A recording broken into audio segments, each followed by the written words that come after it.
तो दोस्तों आज की वीडियो में आपका स्वागत है। आज मैं उस इंपॉर्टेंट क्वेश्चन का आंसर्स देने जा रहा हूं जिसका आपको बेसब्री से इंतजार था। आप सब लोगों ने इतनी अच्छी कोशिश की है, सभी के आंसर्स राइट है, कोई भी रॉन्ग नहीं है and we are really thankful कि आपने इतना पार्टिसिपेट किया, अपना दिमाग लगाया। कुछ दिनों पहले इस चैनल पर एक क्वेश्चन आया था जो इन्फोसिस के इंटरव्यू में पूछा गया है, मार्बल्स वाला क्वेश्चन है। उसे इंस्टाग्राम और यूट्यूब पर टोटल 2 मिलियन प्लस लोगों ने व्यू किया, देखा और हजारों लोगों ने उस पर आंसर देने की प्रतिक्रिया दी। काफी टफ क्वेश्चन था। क्वेश्चन ये था कि इंटरव्यूअर आपको 50 सफेद कंचे और 50 ब्लैक कंचे यानी मार्बल्स देता है और 2 खाली बॉक्सेस देता है और वो कंडीशन रखता है कि जब वो रूम से बाहर जाएगा तो कंचे केवल बॉक्स में रहेंगे, कोई भी कंचा बॉक्स से बाहर नहीं होगा। और जब वो इंटरव्यू रूम में वापस आएगा तो मार्बल्स को बॉक्स में से उठाएगा तो उसके हाथ में सिर्फ वही मार्बल आना चाहिए जो ब्लैक कलर का होता है। अगर ब्लैक आया तो आपकी जॉब पक्की। एज प्रॉमिस्ड इस चीज के कई मेथड है, उनमें से कुछ इंपॉर्टेंट मेथड्स और ट्रिकी मेथड्स मैं आपको बता दूंगा और इन आंसर्स को जानकर आप अपनी लाइफ और आसपास की सोसाइटी को देखने का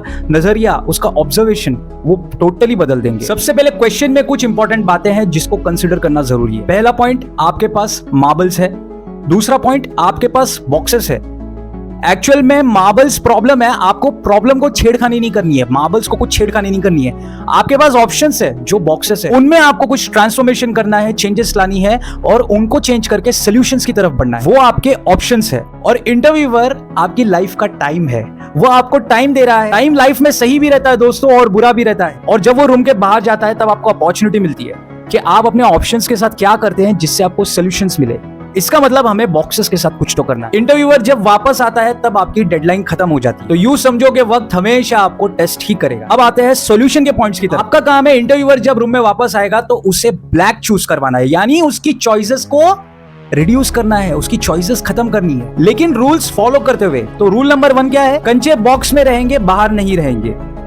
मतलब कंचे जब उससे दिखने चाहिए तो वो बॉक्स में ही रहने चाहिए, क्योंकि अगर बाहर रहेंगे तो ऑब्वियस सी बात है वो उठाएगा नहीं, क्योंकि यही रूल नंबर 2 है। इंटरव्यूअर कंचे बॉक्स में से चूज करेगा, वो आएगा बॉक्स में से चूज करेगा, उसके हाथ में ब्लैक ही आना चाहिए। और इसीलिए आपको उसकी चॉइसेस कम करनी है और कंचों पर फोकस ना करते हुए बॉक्सेस पे फोकस करना है। तो जितने कम बॉक्स या चॉइसेस, आपकी प्रोबेबिलिटी उतनी ही ज्यादा और आपका रिस्क उतना ही कम। तो सबसे पहला वाला मेथड, एक बॉक्स में सबसे पहले व्हाइट पूरी तरह से डाल दो, उसके बाद उसी बॉक्स के जो ऊपर की कवर कार्डबोर्ड होती है उसको ले लो, उसके ऊपर डाल दो और उसके बाद उसके ऊपर ब्लैक बॉल्स की पूरी एक लेयर लगा दो और दूसरे बॉक्स में एक काला मार्बल डाल दो। अब इंटरव्यूअर की चॉइस इस बॉक्स में रहेगी कि वो हाथ डालेगा तो बीच में जो कार्डबोर्ड का लेयर है वो उसे व्हाइट बॉल्स तक पहुंचने के लिए रोकेगा। अब इसे इफेक्टिव बनाने के लिए आप साइड में कार्डबोर्ड की एक लेयर लगा सकते हैं और उसे इंटरनल की तरफ, अंदर की तरफ पुश कर सकते हैं, जैसे वो एक इंटरनल कवरिंग वाला लेयर्ड कवर बन जाए जिसके अंदर व्हाइट बॉल्स रहेंगे। तो व्हाइट बॉल्स की बाहर आने की प्रोबेबिलिटी कम हो जाती है और उसी से आपका रिस्क भी कम हो जाता है। ये इंटरनल कवरिंग वाला बॉक्स अंदर से ही व्हाइट को रोकेगा और उसके ऊपर ब्लैक की लेयर रहेगी। ये एटलीस्ट 74.1% प्रोबेबिलिटी से तो बिल्कुल ज्यादा है, इसीलिए this is a better answer.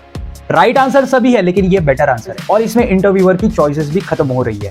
दूसरा मेथड, एक बॉक्स में एक ब्लैक मार्बल डाल करके छोड़ दो और दूसरे बॉक्स के कवर्स, आगे पीछे के साइड के चारों कवर्स को हटा दो, यानी वो अब एक हॉलो बॉक्स लग रहा है, खोखला है। अब टेबल पर आपको सबसे पहले उस बॉक्स के बेस के साइज की कार्डबोर्ड को बिछा देना है, उसके ऊपर थोड़े व्हाइट कंचे, व्हाइट बॉल्स रखने हैं और सेम इंटरनल कवरिंग जो हम लोगों ने मेथड 1 में बनाया था वैसा ही इंटरनल कवरिंग हमें इन्हीं व्हाइट बॉल्स जो इस कार्डबोर्ड के ऊपर है, एक इंटरनल कवरिंग इन्हीं बॉल्स को, व्हाइट बॉल्स को कवर करेगी और साइड में स्पेस रहेगा जहां पर आपके ब्लैक बॉल्स भी आ सकते हैं, यानी एक छोटा सा हॉरिजॉन्टल वाला एक इंटरनल कवरिंग बॉक्स जो आपके कार्डबोर्ड के ऊपर है और उसके ऊपर ब्लैक बॉल्स है। अब आपको क्या करना है, जो कि ये कार्डबोर्ड के साइज की स्पेस का है, तो आपको ये हॉलो बॉक्स को ऊपर रख देना है। अब क्या दिख रहा है, बॉक्स बिल्कुल इंटैक्ट है और साइड से बॉक्स की जो सपोर्ट है, जो लेयर है, वो भी ब्लैक बॉल्स को उस पूरी एरिया से बाहर जाने से रोकती है और यहां पर आपको पूरे ब्लैक बॉल्स को फैला देना है और स्पेशली आपको ये जो बीच का कार्डबोर्ड लेयर है इसको कवर कर देना है और इसके बाद आपको एक ब्लैक मार्बल लेकर के दूसरे बॉक्स में डाल देना है। अब इंटरव्यूअर जब वापस आएगा तो उसके पास 2 बॉक्स रहेंगे, एक बॉक्स में उसको ब्लैक मार्बल ऑलरेडी दिख रही है और वो दूसरा जब दिखेगा तो उसे एक ऐसा बॉक्स दिख रहा है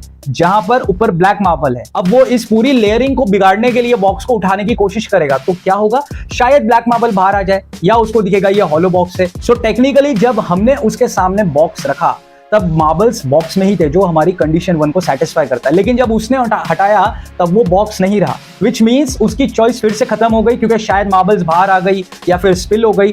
तो उसके पास अभी एक ही चॉइस है, या तो बॉक्स को रखे और उसमें से जो दिख रहा है वो उठाए, क्योंकि व्हाइट मार्बल्स तो इंटरनल वाले कवरिंग बॉक्स के नीचे छुपी हुई है, तो उसकी चॉइस केवल ब्लैक मार्बल्स तक ही अवेलेबल है। या फिर अगर मार्बल्स शिफ्ट हो चुकी है, बॉक्स के बाहर निकल गई है, तो वो उसे हाथ नहीं लगा सकता, ये बॉक्स ही नहीं रहा, क्योंकि उसे केवल बॉक्स में से ही मार्बल उठानी है जो हमारे दूसरे बॉक्स में है, जो कि एक सिंगल ब्लैक मार्बल है। तो उसने इस पूरी सेटअप को हिला करके खुद की चॉइस को ही अपने हाथ से खत्म कर दिया। And that's how you create a proper system. 90% plus probability है कि वो यहाँ पर पूरी तरह से सक्सेसफुल नहीं होगा। 1% रिस्क क्या है वो आप कमेंट में लिख करके बताओ। अभी भी यहाँ पर रिस्क है। चलो थर्ड मेथड पे जाते हैं। एक बॉक्स को पूरी की पूरी तरह से फाड़ दो जैसा कि वो दिखता है, और अब आपको क्या करना है, दूसरे बॉक्स में व्हाइट मार्बल्स को बॉक्स के जो बेस की एजेस होती है वो कॉर्नर्स में ही लाइन में लगाना है, और जो फाड़ा हुआ बॉक्स है उसकी आपको स्ट्रिप्स बनानी है, और ऐसी स्ट्रिप बनानी है जो ये लाइन में लगाए हुए व्हाइट मार्बल्स है उसको ऊपर से कवर कर सके। इस स्ट्रिप की थिकनेस कुछ इंचेस मार्बल से बड़ी होगी ताकि मार्बल्स को ढंग से छुपा सके। लंबी स्ट्रिप्स होगी, मार्बल्स हर कॉर्नर में ढंग से छिप जाएगा। अब इसके ऊपर आपको क्या करना है, आपकी पूरी की पूरी ब्लैक बॉल की लेयर लगानी है।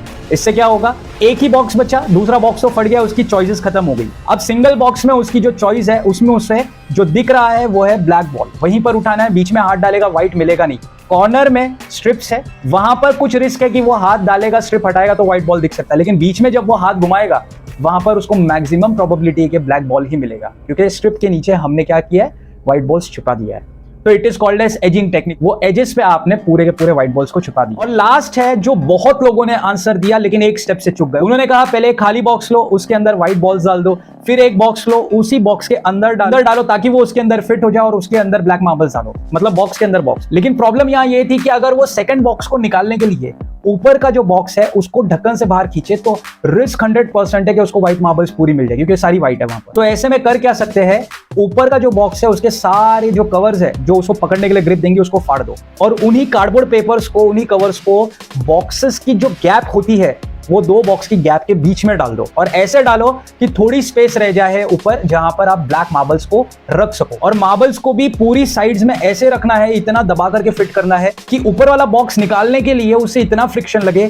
कि नीचे अटका हुआ कार्डबोर्ड और ब्लैक मार्बल उसे निकालना मजबूरन बन जाए। उन्हें उसे निकालना ही पड़ेगा, वो मजबूर हो जाए उन मार्बल्स को साइड में से निकालने के लिए। और बीच में आप क्या कर सकते हो, एक ब्लैक मार्बल रख सकते हो जो उसकी चॉइस बन सकती है। So these are a few solutions. आपको लगता है इसमें से कुछ गड़बड़ है, मैं आपको कह रहा हूं 100% प्रोबेबिलिटी कहीं भी नहीं है। 1% रिस्क तो हमेशा मिनिमम होने ही वाला है, क्योंकि कहीं ना कहीं दूसरे तरीके हैं जिससे वो अपनी चॉइसेस को बढ़ा सकता है या व्हाइट मार्बल्स ढूंढ सकता है। लेकिन at least this is better than just keeping कि एक बॉक्स में मार्बल, एक मार्बल रख दो और दूसरे में आपने मिक्स करके रख दी, और आपने कोई भी बॉक्सेस की जो ओवरऑल यूटिलिटी है उसका यूज नहीं किया, उसके कार्ड पेपर का यूज नहीं किया। This is all about life. Life भी ऐसी ही चलती है। आपको आपके आसपास के सारे ऑप्शंस को यूज करना है, और ऑप्शंस को यूज करते हुए देखना है कि कौन सा ऑप्शन आपके लिए कैसा सोल्यूशन दे सकता है। यूजुअली हम लोग प्रॉब्लम्स पर फोकस करते हैं ना। ये वीडियो इसीलिए इंपॉर्टेंट था क्योंकि केवल ये इंटरव्यू का क्वेश्चन नहीं है, या आपके आसपास की जो चॉइसेस है, क्राइसिस को मैनेज करने के लिए जो चॉइसेस है उसको आप कैसे यूज करते हैं, उसके ऊपर आपका परसेप्शन, आपका बिहेवियर, आपका अप्रोच दिखाता है। बाकी सारे सबके आंसर्स राइट है, रॉन्ग आंसर्स किसी का नहीं है। हाँ, कुछ आंसर ऐसे है जिसमें कोई कह रहा है कि कलर कर दो या फिर लाइट बंद कर दो, ये आंसर प्रोबेबली एप्लीकेबल नहीं है क्योंकि इनका ऑप्शन ही नहीं दिया है। तो मार्बल्स पर न फोकस करते हुए हमने बॉक्सेस पे फोकस किया। आई होप आप लोगों को इसके आंसर मिल गए होंगे। अगर आपको ये वीडियो सच में अच्छा लगा तो एक लाइक छोड़ दीजिए, सब्सक्राइब कीजिए और कमेंट में बताइए कि आप इसे और कैसे बेहतर बना सकते हैं। ऐसे और भी वीडियोस आगे आने वाले हैं, so be ready to participate in that. ये हमारी ब्रेनस्टॉर्मिंग करता है, ये हमारी ब्रेन की एक्सरसाइज कराता है। Thank you so much once again for participating. Good luck.